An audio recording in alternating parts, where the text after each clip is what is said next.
Welcome to our channel. Today we how to configure GTM to track conversions for Shopify. Complete guide step by step clearly.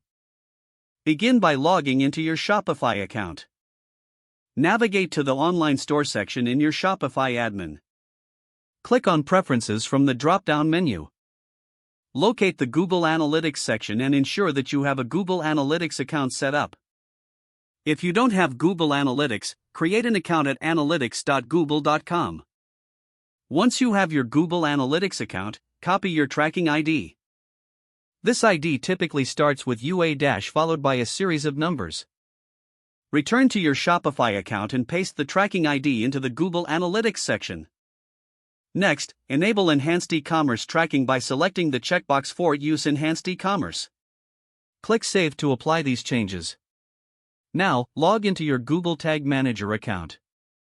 Click on Workspace to access your existing container or create a new one if needed. In the GTM workspace, click on Tags in the left sidebar.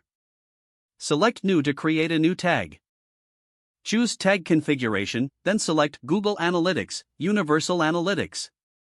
In the Track Type dropdown, choose Event.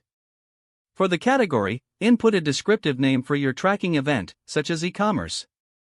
For action, specify what type of action you are tracking, such as purchase or add to cart. Leave the label field blank or use a relevant description. Under Google Analytics settings, select your Google Analytics variable or create a new one. In the triggering section, click on the plus icon to add a new trigger. Choose a trigger type based on the action you want to track, such as page view or click. Configure the trigger settings according to your tracking. Once your trigger is set, click Save on your tag configuration. The next step is to publish your GTM changes. Click on the Submit button in the upper right corner of the GTM workspace. Add a descriptive name and notes for your version, then click Publish.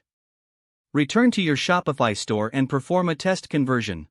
Monitor your Google Analytics account to ensure that the conversion is being tracked properly. If everything is set up correctly, you should see the tracked events in the real-time reports. Finally, double-check that your data is accurately reflecting on the Google Analytics dashboard.